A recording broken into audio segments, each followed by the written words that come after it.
London, a city of commoners and kings. And at its heart, a museum with secrets dark and strange. Tales of espionage, pickled creatures in hidden spaces, a cursed gemstone. I won't touch it. And Britain's barbaric beginnings. Secrets hidden in plain sight inside the Natural History Museum.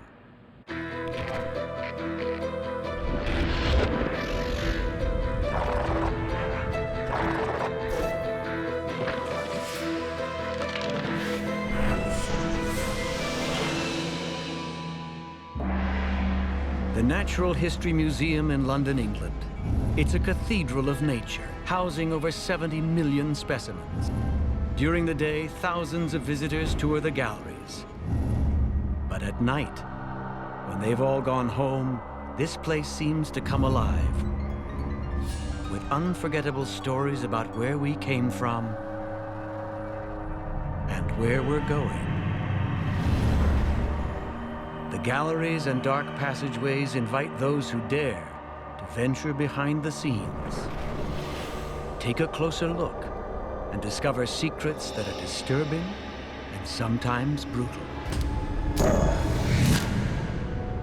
Well, we've got material from Gough's Cave in Cheddar Gorge in Somerset, and this is some of the material we dug up in the late 1980s from our excavations there in really just a small area of the cave. They're important because they represent people near the end of the last ice age in Britain, so they're the best sample we have of people from Britain at that time. 15,000 years ago, northwestern Europe was a desolate, uninhabitable polar desert. But somewhere around 13,000 BC, the Earth began to warm up rapidly, revealing a massive land bridge connecting Britain to continental Europe, a gateway for early nomadic man. These people arrived really quite rapidly, probably following herds of animals migrating into Britain. We think that life was quite hard for these people. When we were excavating, we obviously found not just these human remains, the remains of a number of individuals. On this skull, which is an adult skull, we can see here cut marks running across this region here. There are also marks on the frontal bone, suggesting that perhaps the skin has been removed. On this jawbone, we've got a series of cut marks here where the jaw was disarticulated from the skull. So the material's been pretty extensively worked over by humans, and obviously there are many different reasons why that might have happened. It may have been an act of desperation, because of course we know cases today when there has been a crisis, people have been stranded somewhere, an aeroplane has crashed in the mountains, and people in the end are forced to eat other people.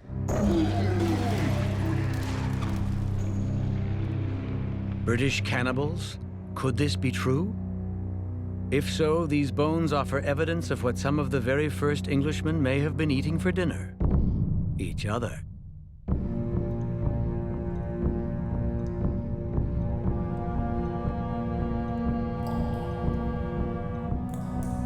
To investigate the mystery, we go to Cheddar Gorge, where paleontologists from the Natural History Museum discovered the puzzling bones.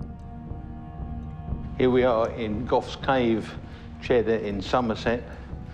This is now a commercial show cave. The floor level would once have been really quite high. This is the site of our excavation.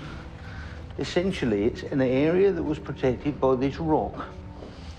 And the crack down the back and the pit behind are where all of our finds came from. We found very large numbers of broken human bones, all jumbled up with the remains of animals like horses and red deer. And we noticed quite early on that the horses and red deer had been butchered for food and thrown away. And the human remains appear to have been treated in exactly the same way. Many of the bones that have been found here, both human bones and animal bones, have cut marks on them, and they're cut marks made by sharp flint. The animal remains were presumably being butchered so that people could eat them. And our supposition is that therefore they were eating the humans as well. People have suggested very complex ritual explanations. Archaeologists use the word ritual when they don't know what's going on. For more than 20 years, these bones have been locked away in a back room of the museum's paleontology department, the source of the curious cut marks left unknown. But recent advances in three-dimensional imaging may provide Dr. Sylvia Bello the clues she needs to solve this ancient mystery. Now the image is being scanned three-dimensionally, and you can notice that this series of cut marks is being reproduced by the scan image. We can turn our image and have a proper look of the cut marks according which angle we prefer.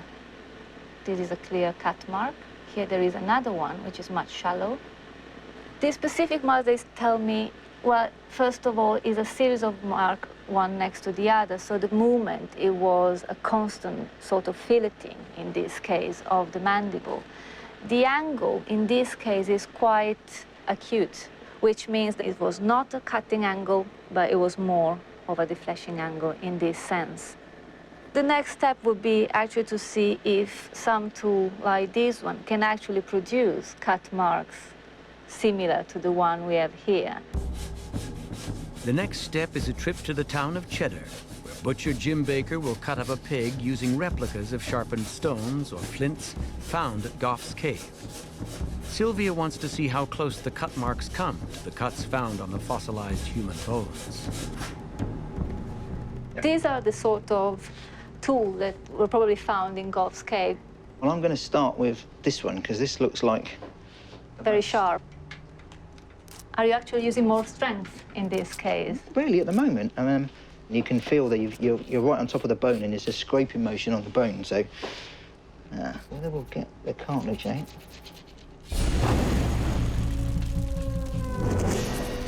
I think the cutting is not really a problem. Through the meat's not a problem at all, no. It's very lots of sharp little cutting motions, rather than with a knife. It's a much more One sweeping single... action, yeah.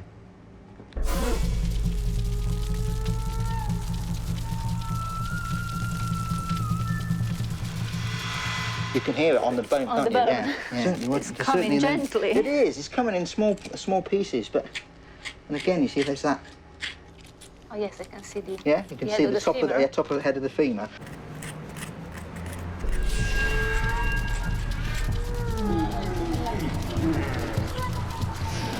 I was surprised if there are no traces on the bone at the end. There you go. We've got one First one. That surprised me, how easy it was, actually. Look at that. Wow. There we go. Yeah. Just curious to see if there are any cuts it would be... left. There's definitely cut marks down through there. Yeah. So it would be very interesting just to see if is it exactly reproduction of what we have on fossil, which we can prove that they were using the same technique and possibly the same tool that we have here.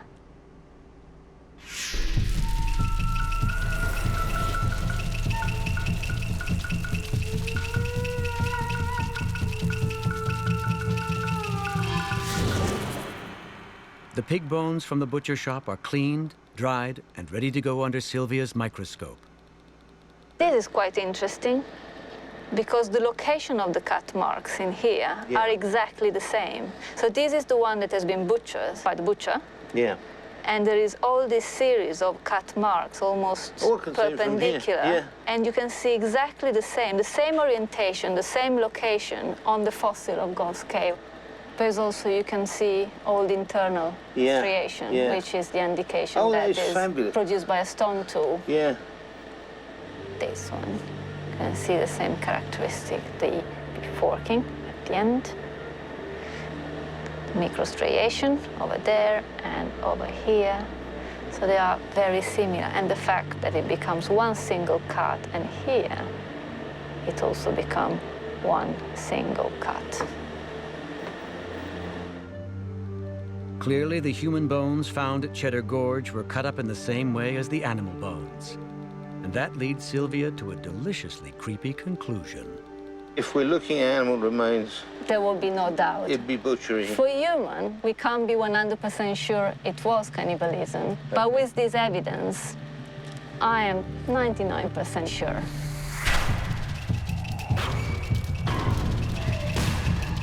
It's a startling glimpse into Britain's dark past, leaving little doubt some of the first Englishmen were indeed eating each other.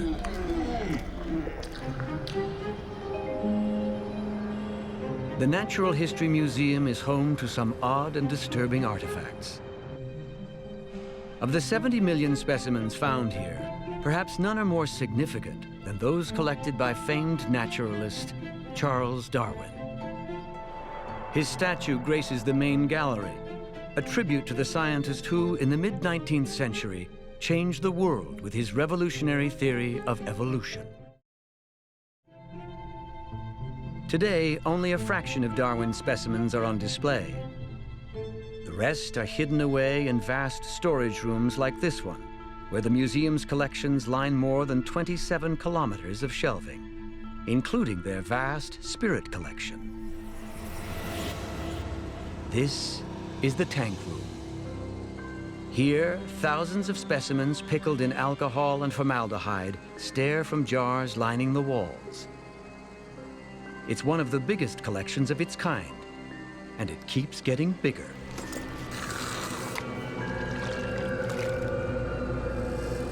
Carrying on the Darwin tradition is head curator Oliver Crimmen. For nearly 40 years, he's been adding unique specimens for future research. This is why we call it the tank room. The larger specimens are here in tanks. We like our Victorian glass bottles, but for some of the bigger things, it's not practical to have a glass jar. This is arapaima from the Amazon River. That's a big freshwater fish. It's good eating, I gather. So they're endangered in the wild. This one is a particular old favorite of mine. I used to watch it swimming around in the London Zoo aquarium when I was younger. And years later, I found my old friend again in a museum tank when I got a job at the museum. So I've known this fish for some years. The collection goes back hundreds of years. That means that we have Captain Cook's specimens in the collection, Charles Darwin's specimens. You can think of it as a sort of Noah's Ark in the sense that specimens here that are no longer available in the wild. One of my favorites is a deep sea relative of the anglerfish. Their mouth is full of sharp fangs, and on the head there is the fantastic luminous organ. All you would see of it is the little luminous spots, probably like a little crowd of luminous shrimps. And coming to investigate that, you would be unaware of the mouth waiting below. They may look like your worst nightmare, but to scientists around the world, there's endless potential for new discoveries in these pickled treasures. This is the head of a basking shark. It's one of the giant sharks in the world, growing to over 30 feet long. It doesn't have much in the way of jaw teeth, so although much bigger than a great white, it's only got very small teeth. It's too big to go chasing around after big prey. So it's swimming along with its cavernous mouth open, mopping up little shrimps from the sea. The hydrodynamic trick that sharks have learned of having little teeth all over their skin has been very useful to a shark that's on the move all of its life. All along a shark's skin are V-shaped teeth, or denticles. These denticles direct the flow of water away from the shark's skin, greatly reducing the forces of drag on its body. Very important if you're a massive fish moving through water. Water's 800 times as dense as air, so it's hard work making a living moving forwards through water. And that's why these teeth are so important to sharks. Now, the Speedo company wanted to see if they could imitate that on an Olympic swimsuit. In a sport where the difference between winning and losing is measured in hundredths of a second, Speedo needed innovative new technology to give their swimsuits the edge. By studying the denticles on the skin of the basking shark, they were able to develop the fast skin, a high-performance swimsuit that mimics the drag reduction abilities of the shark's skin. The The fast skin first proved its worth at the Sydney Olympics in 2000, where swimmers wearing them won 83% of the medals. A triumph in the pool that may not have been possible without Oliver Crimmen's lovingly tended specimens. This is a good example of the usefulness of specimens in the collection. You can't tell what they will reveal to us in the future. They are the subject matter of endless research. As time goes on, the collection becomes more valuable and more important.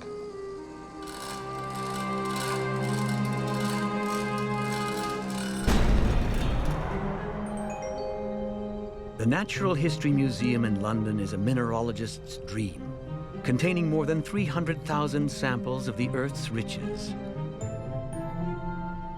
The most valuable of these are locked away in a vault, including a Martian meteorite, a rare crystallized gold nugget, and one of the largest uncut emeralds in the world.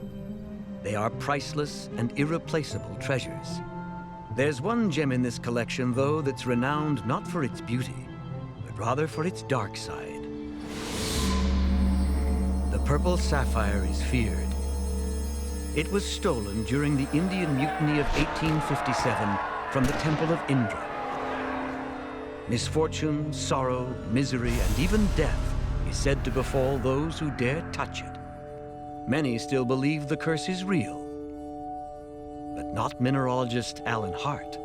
Well, this is the blasted amethyst, or cursed amethyst, as it's well known. It's a magnificent gemstone, beautiful amethyst crystal. It's a very large size. It's a very flat table. This is the flat area on the top, and that gives a window into the stone. But what's fantastic about this stone is that it had this great story with it. The purple sapphire was given to the Natural History Museum in 1944 by scientist Edward Heron Allen. He was so afraid of the curse that he placed it in no fewer than 7 boxes, one inside the other. And with the stone, he enclosed something else, a written warning. We do have the actual letter here. It says here, "To whomsoever shall be the future possessor of this amethyst." These lines are addressed in warning before he or she shall assume the responsibility of owning it. The stone is cursed and is stained with the blood and dishonor of everyone who has ever owned it. It was looted from the treasure of the temple of the god Indra at Cawnpore and brought to this country by Colonel W. Ferris of the Bengal Cavalry. From the day he possessed it, he was unfortunate and lost both his health and money. His son, who had it after his death, gave it to a friend who shortly afterwards committed suicide and left it back to him by will. Colonel Ferris's distraught son then gave the stone to the eccentric Heron Allen in 1890. Heron Allen was a very interesting gentleman. You call him a polymath. He was into absolutely everything, like Persian literature, history of the violin. I think he was just interested in everything, and that would have involved the afterlife, the occult, supernatural, and so on and so forth. And I think this is one of the reasons why the purple sapphire he took so seriously, and the possible curse. He belonged to a secret society of mystics, the Rosicrucians, and believed he could harness the forces of the afterworld to neutralize the curse of the purple sapphire. From the moment I had it, misfortunes attacked me, until I had it bound around with a double-headed snake, looped up with zodiacal plaques, and neutralized between Hayden's magic tower and 2 amethyst scarabaei of Queen Hatatsu's period, bought from Thebes. So, interestingly, as a scientist and a mineralogist, I'm not sure what that means. So I find it quite interesting that the stone is mounted in the silver, described such as Heron Allen has. And I'd like to know what that actually does mean. Is this designed to keep the curse into the stone? Nehebka, the double-headed snake, is an Egyptian god of the underworld and fighter against evil. The Tau cross, sacred in ancient Egypt and early Christianity, invokes the life-giving power of the sun. And so do the scarabs. More than 3,000 years old, these tiny carved stones are symbols of Khepri, the Egyptian sun god. Clearly, Heron Allen was desperate to contain the sapphire's curse. But still, it was not enough. In 1903, after another great misfortune fallen on me, I threw it in the Regent's Canal. 3 months afterwards, it was brought back to me by the Water Street dealer who had bought it from the dredger. Then I gave it back to a friend who was a singer at her earnest wish. The next time she tried to sing, her voice was dead and gone. I feel that it's exerting a baleful influence over my newborn daughter, and I am now packing it in 7 boxes with directions that it is not to see the light again until I have been dead by 30 years. Whoever shall open it shall first read the warning, and then do so as he pleases with the jewel. My advice for him is to cast it into the sea. I am forbidden by the Rosicrucian oath to do this, or I would have done it long ago. So rather than cast it into the sea, what we've done is cast it into our mineral collection. Do I believe in a curse? Well, obviously, no, I don't believe in a curse. Or else I wouldn't be handling it like this. But the legend of the curse still holds its power over many, including Heron Allen's family.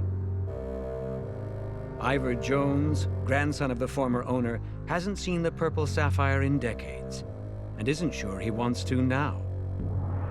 Here we have the item itself. Yes. The cursed amethyst. Blasted amethyst. The blasted amethyst, yes, and there it is. Yes. We don't want it back. My mother gave it to the museum. Yes. And it was an outright gift, no strings or anything. Yeah. And what you did with it was up to you. My personal opinion is that we ought to find out which Hindu god it was stolen from, and it ought to be returned. Beautiful colour, lovely amethyst gemstone. It's a lovely thing. It would make an absolutely marvellous brooch. Yeah. For a girl now. If she would be willing to wear it, of course. So, Ivor, before we put this back into the vault on display in the museum, would you like to hold it for one last time? I won't touch it. Right, yes, yeah, sure. And nor would any of my brothers or sisters. Call me superstitious, but I'd rather not.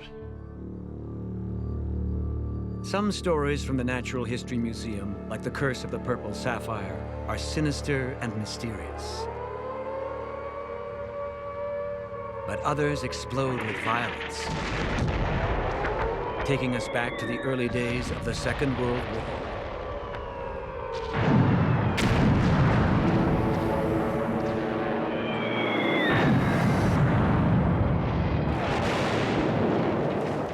With the fall of France in 1940, the Allies were driven out of continental Europe by the Nazis.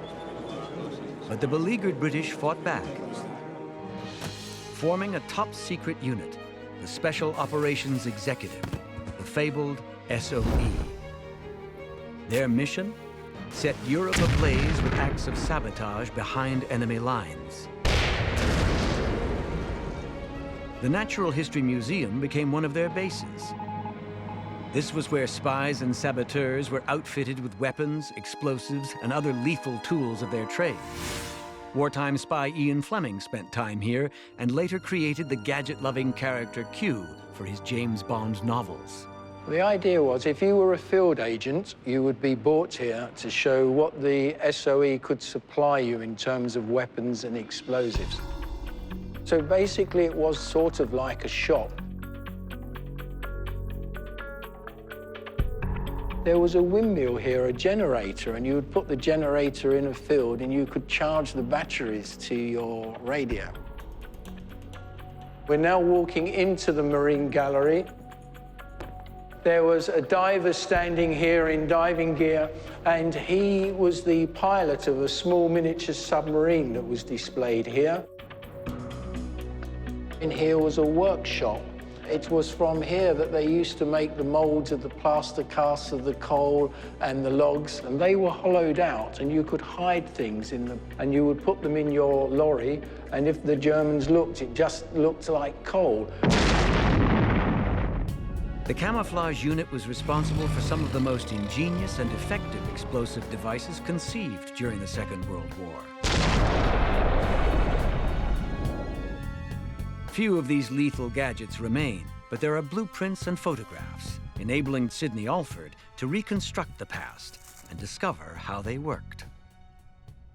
I'm weighing out about 200 grams of plastic explosive called PE4. I have a certain available volume, space for the explosive. I'm going to put it inside the skin of a rat was surplus to the requirements of the pharmaceutical industry, I believe. I didn't have it killed with a purpose. I like rats.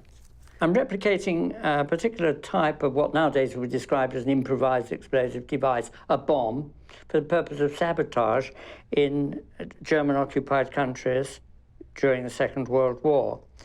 It was to be used particularly by Special Operations Executive. I'll just trim the cottons, lest a very observant furnaceman say, hey, that's been stitched up. I don't think if you were in charge of stoking a furnace, you would notice that this chap has got insides that he wasn't born with. We've made here a representation of a boiler. The essential is that it has a furnace as part of it. It is quite substantial. It's made in steel. Here we have a plain detonator with safety fuse coming out of it. I have wrapped the safety fuse with PVC tape and with aluminium foil to protect it from the flames, because I don't want it to ignite prematurely. I want to get a safe distance away. And I do believe that that detonator is now inside the body of explosive. And the concept was that these will be dispersed here and there, wherever there was a boiler. These will be thrown in the piles of coal in those countries occupied by Germans. When the stoker comes along, he would not like the rat to be lying around in his place of work, so he'd pick it up by its tail on a shovel and throw it in the fire. And no doubt then add some more coal.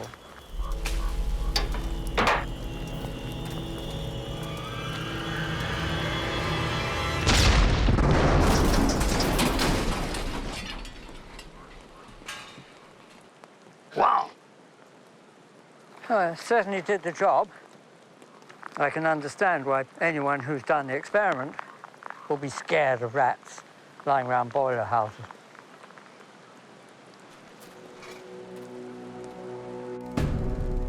These vintage improvised explosive devices caused havoc in Nazi-occupied Europe.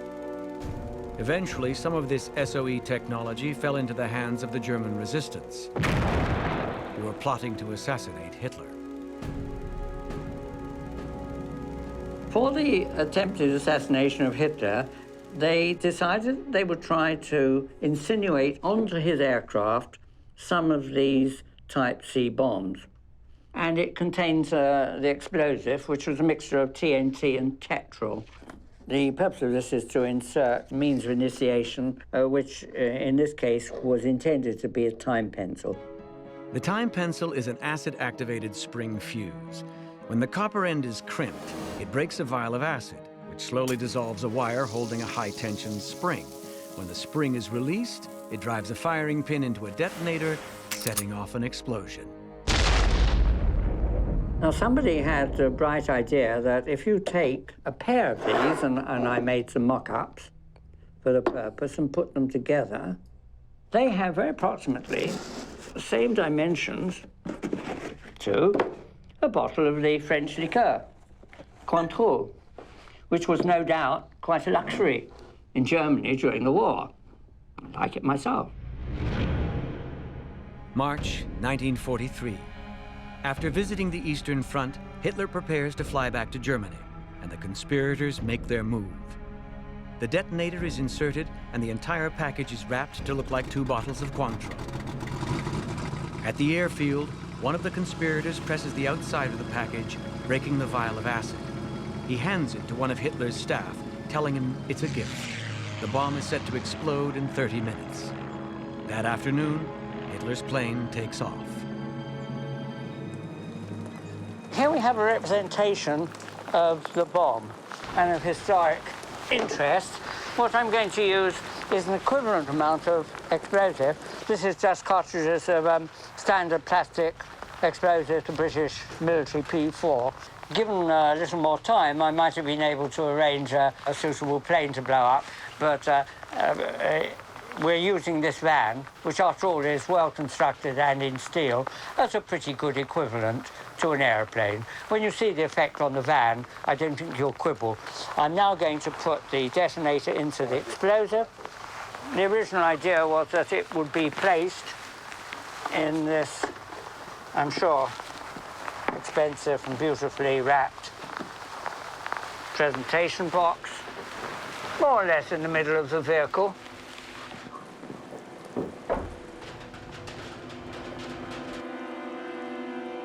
Three, two, one.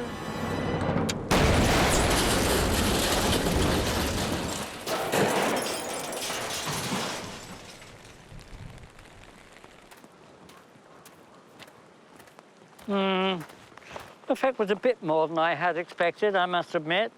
There's a panel over there. Seems to have reduced it to its large sheet metal components. There's the top, which came off in a way which I actually predicted, I must say.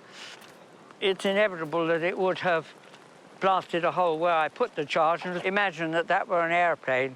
There will be the floor of the airplane, of the fuselage, flying through the air pretty well by itself. It could not conceivably remain aerodynamic.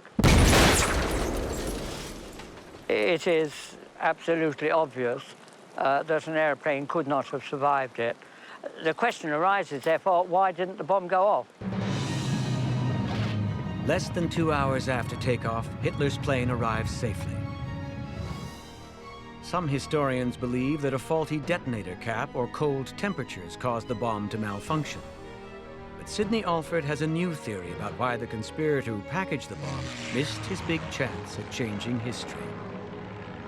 I rather suspect that he forgot, I would guess, that that was a safety device and you had to remove it before the thing could work. He must have been in rather nervous condition when he was getting ready this bomb to prepare Hitler.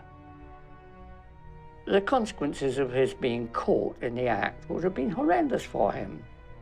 If he had not made that mistake, what the implications on history would have been. Hitler dead in 1943. Think about that.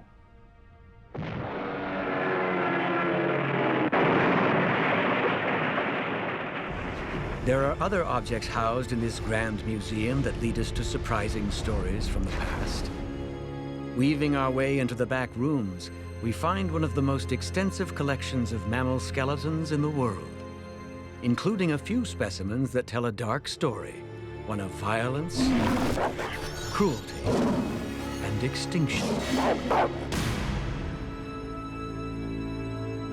These are two skulls that were excavated from the moat at the Tower of London back in 1937. They were actually examined by my predecessors who made the identification that these two specimens were actually lions. Some of the more distinctive areas on the skull which really tell you that these are lions, things like the huge nasal passages.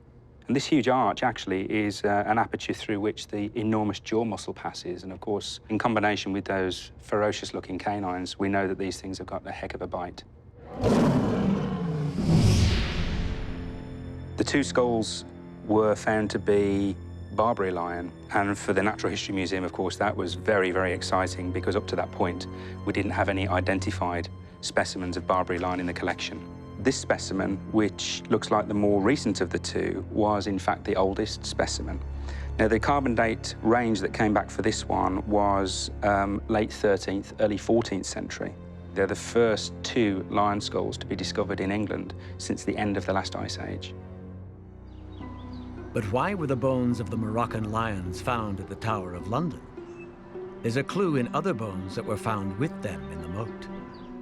But apart from the lions, we have these wonderful examples here of dog skulls found in the moat. So this one in particular is of great interest to us because you can actually see on the left-hand side a puncture wound to the cranium. What we assume has happened here is that this specimen, this dog, has been involved possibly in bear baiting, and that this is a fatal canine puncture wound. It speaks volumes, I think, for what was going on in the tower.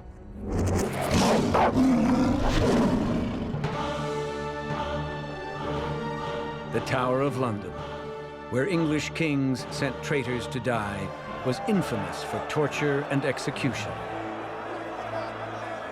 But there was another very different kind of cruelty that took place here. This is the main western entrance to the Tower of London, and this is where the Royal Menagerie was from the 13th century right up until the 19th century. And here, lots of exotic animals were kept, and we can see the drawbridge you would have crossed to come in. You would have had to walk through a tower which isn't there any longer.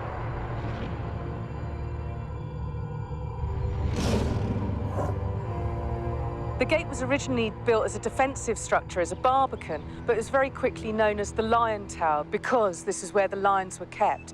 Lions were kept consistently at the Tower of London because they were part of the royal coat of arms. They were the living representation of the monarchy. And you can imagine approaching this amazing, very impressive, very threatening castle. You've got the lions roaring at you. It really is the royal presence, if you like.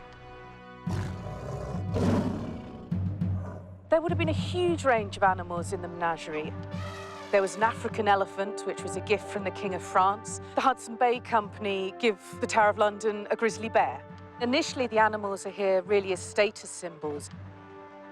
But by the 17th century, it's officially an area that's being used for lion baiting. They've got dogs and bears and different animal fighting, really, that people are betting on. The King James, is very keen on this and has a special platform constructed, so it's kind of like an auditorium and people can come and watch.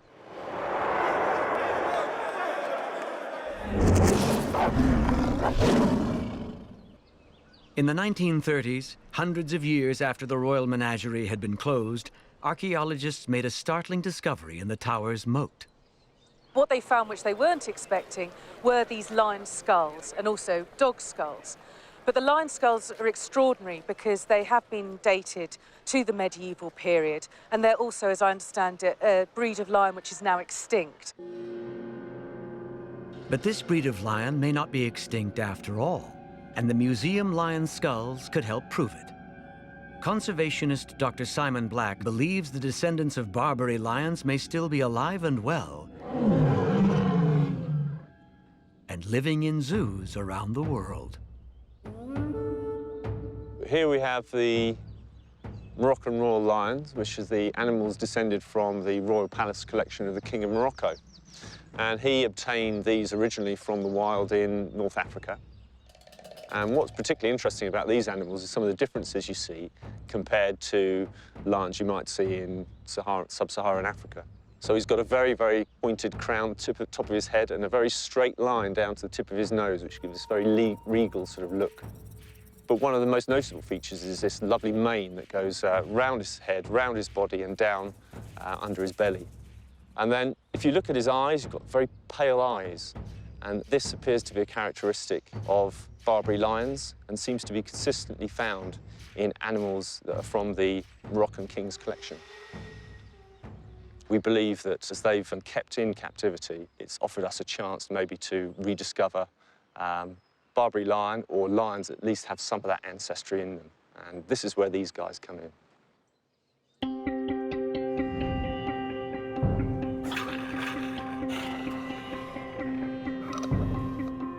The plan is ambitious. Take DNA samples from lions across the planet and compare them with the DNA of Moroccan royal lions. And when we compare the Moroccan royal lion with a lion from southern Africa, we see that most of these pairs match up. But as we go through, we find areas such as here where there is a mismatch. And if we compare again with another set of lions, this one from Ethiopia, again, going across a lot of commonality between all three lion populations. But then differences are starting to appear as we go across this small sequence. So far, with the few tools and data that we do have available, we are starting to find that there are tantalizing differences between the Moroccan royal lions and lions from other populations. This suggests they are a separate species, not related to other lions. But the question remains, are they true descendants of the once majestic Barbary lion? There's a pool of data there from the bones of those museum specimens that can tell us a little bit about this jigsaw of DNA, what it looks like in Barbary lions. And we can go back, check that DNA data, and then match it with the Moroccan royal lion and say, is there a good match? If these animals are shown to be authentic, then effectively you are resurrecting an animal that so far has been considered extinct, and would be showing evidence that there's a subspecies of lion which we haven't been able to talk about for the best part of 100 years. Research remains to be done. But these 700-year-old skulls have brought scientists one step closer to rediscovering a lost species and a dream of one day returning the Barbary lion to the wild. Walk around the corner and down the hall and we find another mysterious specimen. This is one of the most rare skeletons in the world.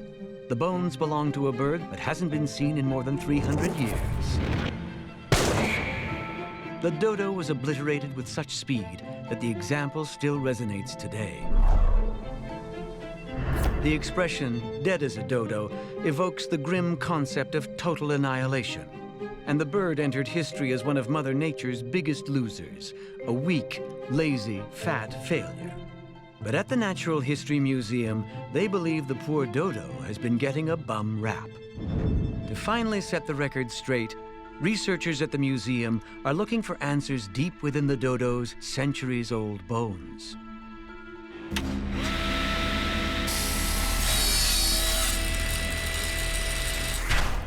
Well, this is a thin section. It's a slice through the thigh bone of the dodo, and it's been cut and ground down to about 30 to 50 thousandths of a millimetre thick. It's thin enough to let light go through it. This area here in yellow is an area of bone fibres that are running in a circular fashion around the diameter of the bone. And that is a characteristic of fast-growing bone. And this shows us that the dodo was able to grow from a chick to an adult without any interruptions in its growth. So this does tell us something about the ecology of Mauritius before humans arrived. Mauritius is an isolated volcanic island in the Indian Ocean and was the home of the dodo. The bird's ancestors looked like large flying pigeons and migrated to this small island millions of years ago, finding plenty to eat and no predators. A dodo paradise. Dr. Julian Hume is a world expert on the dodo. For years, he's been trying to piece together what life was like for this elusive bird. The myth that the dodo was an inadequate species doomed to extinction, fat, vulnerable, is totally wrong. This bird was perfectly fine-tuned. It wasn't this slow, waddling thing that wandered around its island home. It was actually a very active species. It actually took the equivalent of a large mammal, so it became a cow, if you like, of the Mauritian forests. It would have eaten the fruits on the ground, and everything about the bird's ecology evolved to being on the ground. And that's a key thing in why the dodo became flightless. It's very expensive in terms of energy for a bird to fly, and nature always works in a conservative way. If you don't need those energy sources, get rid of them. The breast muscles, the muscles that produce flight, are attached here to a bone called the sternum, and this usually has a big keel on it of which those muscles are attached. Well, the dodo didn't need them, and so the keel has disappeared, and the muscles would have become very small. And as you can see from the wings just here, how small those wings are compared with the rest of the bird. Being perfectly adapted to its Mauritian home, there's a price to pay. If it was left alone, the dodos would still be happily walking around Mauritius right to this present day. But in the 1600s, European settlers arrived and mistook the gentle spirit and fearlessness of the flightless bird for signs of stupidity. They dubbed it dodo, meaning crazy or fool in Portuguese. The label stuck. The Europeans also brought new animals to the island. Rats, dogs, and pigs attacked the dodos and their nests, feasting on the eggs. The dodo had evolved in perfect harmony with its forest home for millions of years. Suddenly, it was faced with all this onslaught of introduced animals, and it could not cope. So after that first mention of dodos in 1599, just 80 years later, it was gone from this world. It was totally extinct. And what can we learn from that? Well, here we are as human beings on this planet, thinking we're above nature, and we are probably just as vulnerable in the long run if dramatic changes take place on this planet. And we may well indeed follow the way of the dodo if we're not careful.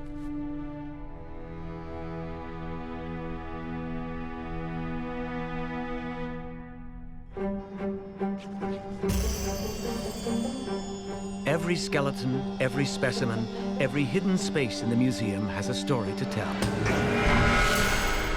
We've explored a few. Many more remain, because the Natural History Museum is home to millions of treasures. Seeing behind the glass, taking a closer look, we can discover other extraordinary museum secrets.